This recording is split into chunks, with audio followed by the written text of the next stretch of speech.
Episode 1: The Forgotten Heir. The city never slept. Its narrow streets were filled with the weight of forgotten dreams and the relentless grind of survival. Jonathan Black sat on the worn steps of a crumbling building, his muscles aching from hours of training. But it wasn't the physical pain that bothered him. It was the gnawing feeling of being stuck. Stuck in a life that never quite made sense. Nico, his closest friend, appeared beside him, tossing a sandwich at his feet. "Man, you've got to stop killing yourself out here," Nico grumbled, lighting a cigarette. "Sophia's not worth all this." Jonathan picked up the sandwich, though his mind wasn't on the food. It was on her. Sophia Williams, the woman who saw beyond his life in the slums. "She's worth everything," he muttered, staring out into the dimly lit street. Nico scoffed, shaking his head. "You don't get it. She's got her family, her world, and we're not part of that. You're just setting yourself up for more pain, John." Jonathan clenched his jaw, a fire lighting in his chest. "I'll find a way out, for both of us." Nico took a drag from his cigarette, exhaling slowly. "You think you're just gonna walk out of this life? The Devereaux crew owns everything here. You don't just leave, man." Jonathan's hands tightened into fists. Deep down, he knew Nico was right. The grip of the underworld was suffocating.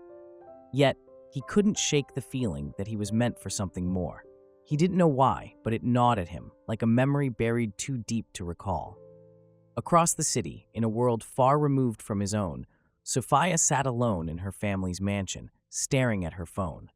She knew Jonathan was different from anyone she'd ever met, but her family saw him as nothing more than a stain on their reputation. Her mother's voice cut through the silence. "Sophia, we need to talk." Catherine Williams stood in the doorway, her eyes cold and calculating. Sophia didn't look up, already knowing what was coming. "What is it, Mom?" "It's about Jonathan," Catherine said, taking a seat across from her. "He's not one of us, and he never will be." Sophia's heart sank. She had known this conversation was inevitable, but it didn't make the words any easier to hear. "I love him," she whispered, her voice barely audible. Catherine's expression hardened. "Love isn't enough when you're living in two different worlds, Sophia. You need to think about your future." The words stung, cutting through Sophia's defenses like a blade. She stood abruptly, her emotions swirling in a tangled mess. "Jonathan's more than you'll ever understand. I won't give up on him." As the rain poured down, Jonathan drove through the city, the weight of the night pressing down on him. His thoughts were on Sophia, on their future, on finding a way out of the life that had trapped him for so long. But fate had other plans. A flash of headlights, the screech of tires, impact. The world spun around him as the car flipped, metal twisting, glass shattering. Then, darkness. Jonathan Black, a man who had lived his life in the shadows, was about to awaken to a truth more powerful than he could have ever imagined. But first, he had to survive. Awakening to the unknown. The world had faded into darkness. Jonathan's mind drifted somewhere between life and death, the weight of unconsciousness holding him down. Flashes of memories, ones he couldn't place, flickered in the distance, like shadows barely visible at the edge of a storm. But one thing remained clear: Sophia. Jonathan's body lay in a sterile hospital room, monitors beeping steadily, the only sign of life. A stranger stood in the doorway. Dr. Green, a tall, middle-aged man with a sharp mind, looked over Jonathan's chart with narrowed eyes. He had seen thousands of patients come and go, but there was something unsettling about this one. His gaze shifted to the faint scar near Jonathan's temple, the same scar that had appeared in a photograph from years ago when the King's family had lost their son.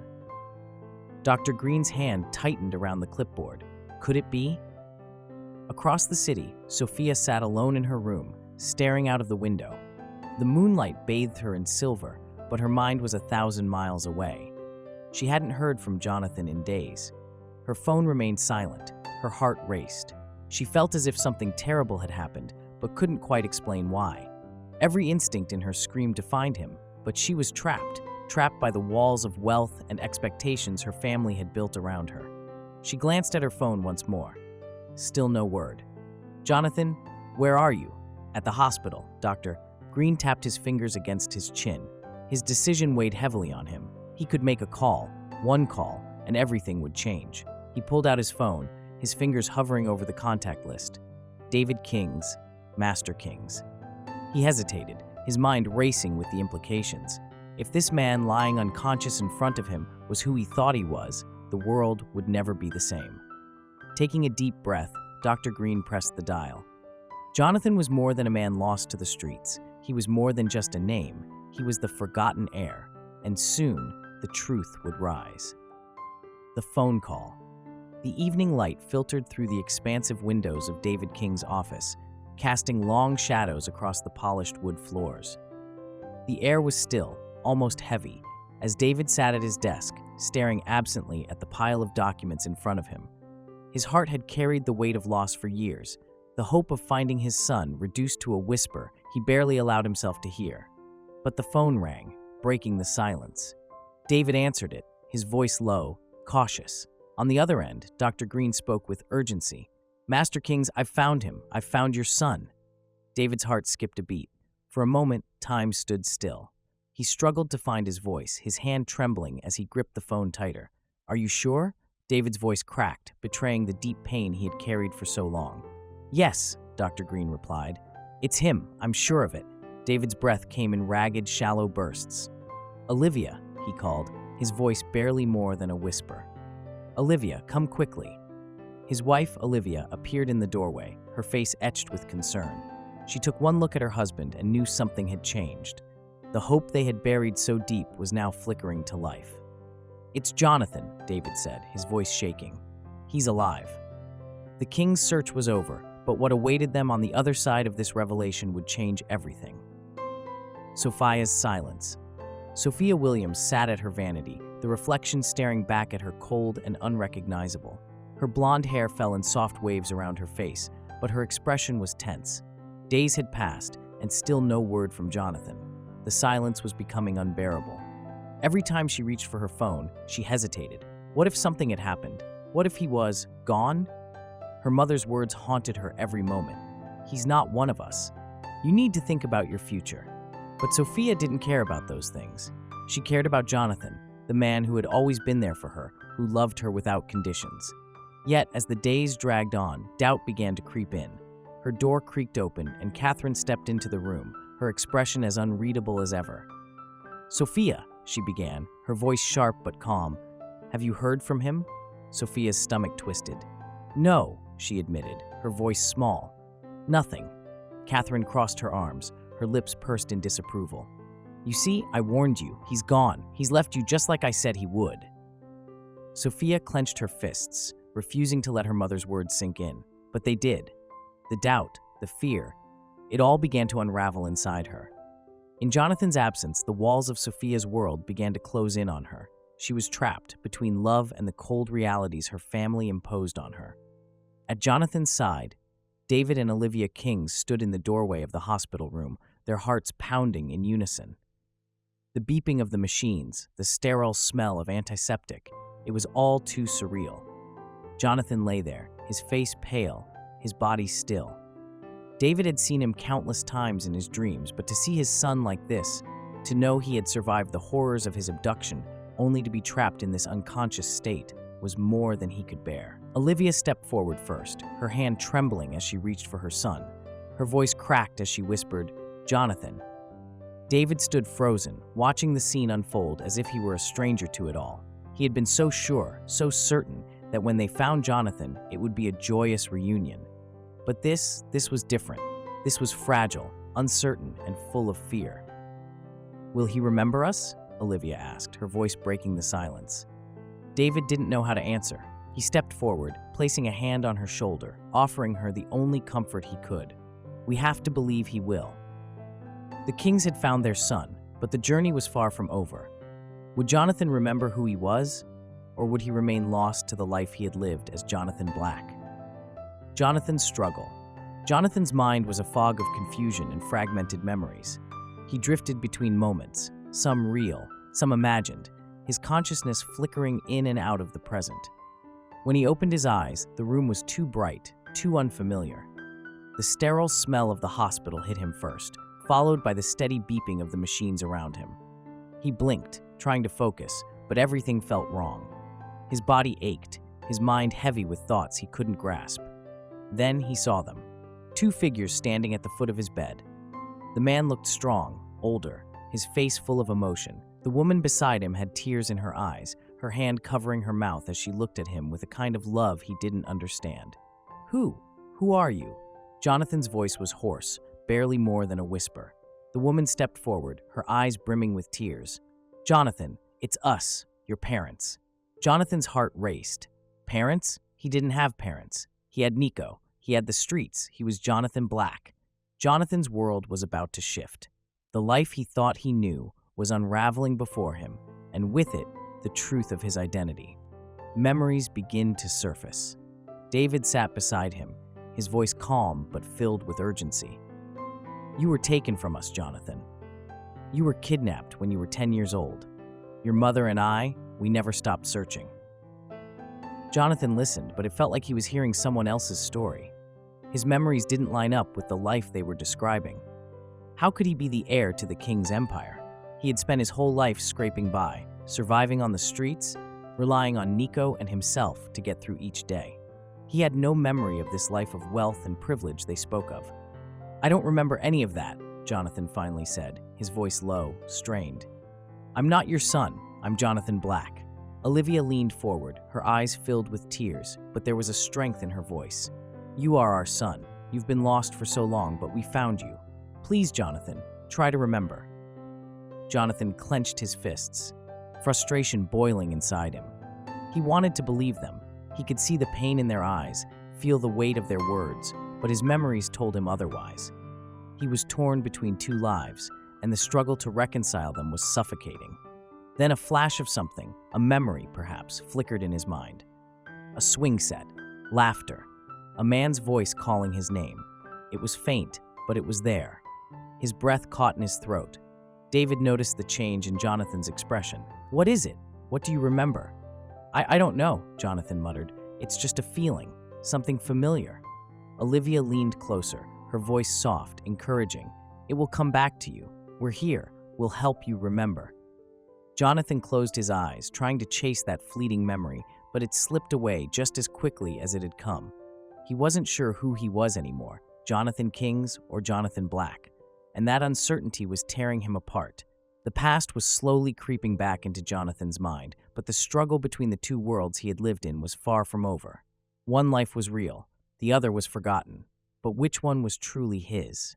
Torn between two worlds days had passed since Jonathan woke from his coma, and with each passing moment, the tension between his two lives grew stronger. He had begun to remember small fragments, familiar faces, places from his childhood, but it was all so fragmented, so distant. It felt like someone else's life, someone else's memories. David and Olivia stayed by his side, offering comfort, but Jonathan could feel the weight of their expectations. They wanted him to remember, to reclaim his place in the king's family. But what if he couldn't? What if he was still the same Jonathan Black, a man who had built his life in the shadows, far away from the wealth and privilege they spoke of? As the morning sun streamed through the hospital window, David entered the room, carrying a small box. He placed it gently on the bedside table and looked at Jonathan with a mix of hope and uncertainty. "What's that?" Jonathan asked, his voice cautious. David smiled, though it didn't reach his eyes. "It's something that might help you remember." Jonathan reached for the box and slowly opened it. Inside was a small wooden toy car, worn and faded with age.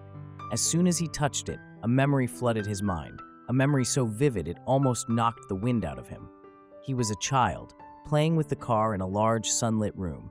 His father David was there, laughing, encouraging him to race it faster across the floor. Jonathan's breath hitched. I remember this." David's eyes lit up. "You do?" Jonathan nodded, but the memory brought with it a flood of emotions. Confusion, anger, sadness. He had lived his whole life thinking he was someone else, and now these memories were forcing him to question everything. "I don't know who I am anymore," Jonathan admitted, his voice barely a whisper. Olivia stepped forward, her hand resting on his. "You're our son. You're Jonathan Kings." Jonathan shook his head. "I'm not sure if I can be that person." David's face softened, and he sat beside Jonathan, his voice gentle but firm. "You don't have to decide that right now. Just know that we're here for you. Whatever happens, we'll be by your side." Jonathan looked at his parents, the strangers who had found him, and felt the weight of their love. But the pull of his old life, the life he had built as Jonathan Black, was still strong. He was torn between two worlds, and the decision of which one to embrace was looming over him like a storm. Jonathan had begun to remember, but with those memories came a flood of emotions and questions. Who was he now? Jonathan Kings, the lost heir, or Jonathan Black, the man forged by the streets? The answer wasn't clear, and the path ahead was even murkier. The shadows of the past. Jonathan stared out of the hospital window, the city stretching out beneath him. His hands still clutched the wooden toy car, the memory it triggered replaying in his mind. The image of his father, David, laughing and playing with him as a child was vivid, but the life he remembered as Jonathan Black tugged at him like a chain, keeping him anchored in a reality that didn't belong to the King's family. As the door to his room creaked open, Jonathan turned to see Nico standing there. His heart skipped a beat. Nico, his brother in everything but blood, the man who had been with him through every fight, every struggle. Nico, Jonathan breathed, seeing him grounded him in a way that nothing else could. Nico's eyes scanned the room, landing on Jonathan's hospital bed and the machines surrounding him. "What the hell happened to you, man? I've been looking everywhere." Jonathan swallowed hard. He hadn't told Nico everything. He didn't know how. "It's a long story." Nico moved closer, his tone soft but probing. "These people, are they really your family?" Jonathan hesitated, the weight of the question crushing him. "That's what they say." Nico crossed his arms, his jaw tight. "And do you believe them?" Jonathan clenched the toy car tighter in his hand, uncertainty flickering across his face. "I don't know what to believe anymore." Jonathan was caught between two lives, one forged in the darkness of the streets and one built on the legacy of a family he couldn't remember. But the shadows of his past were not so easily forgotten. A glimpse of truth. David King sat in his private office, his mind racing. Jonathan had woken up, but the boy he remembered, his son, was not fully there. Jonathan was still struggling to reconcile the life he had lived as Jonathan Black with the truth of who he really was. And David feared that if they didn't act fast, they might lose him again, this time not to abduction, but to the pull of his old life. His phone buzzed on the desk, breaking the heavy silence. It was Dr. Green. "Master Kings, we've received some important news." Dr. Green's voice was calm, but carried an undercurrent of urgency. "There are records, hospital records, from years ago. It appears Jonathan was taken to a hospital after his abduction, but under a different name. I believe that's how he disappeared into the system." David's heart sank. "And you're sure?" "I've cross-referenced the files. It all lines up," Dr. Green continued. "I'll send over the documents immediately." David hung up, his mind swirling with questions. The answers they were looking for, the proof of Jonathan's past, were finally within reach. At the hospital, Jonathan was alone with his thoughts. David and Olivia had left to give him some space, but his mind was far from at ease. Memories continued to flicker, like puzzle pieces that didn't quite fit. And then there were the flashes, moments of his childhood, fragments of a life he thought he never had. Suddenly, the door opened, and David walked in, a folder clutched tightly in his hand. "Jonathan," David said softly, his eyes searching his son's face. "There's something I need to show you." He handed the folder to Jonathan, who opened it slowly, his heart pounding. Inside were hospital records from years ago, detailing his admission under a different name, Jonathan Black, after he had been taken. Jonathan's breath caught in his throat. The pieces were starting to come together, but they only raised more questions. Jonathan was beginning to glimpse the truth, but with it came a flood of uncertainty. His past, his identity, everything was shifting beneath him, and the truth was far more complicated than he could have ever imagined. Stay tuned for Part 2 of Empire of the Lost Kings, Jonathan Kings. Don't miss out on our captivating series. Be sure to subscribe, like, share,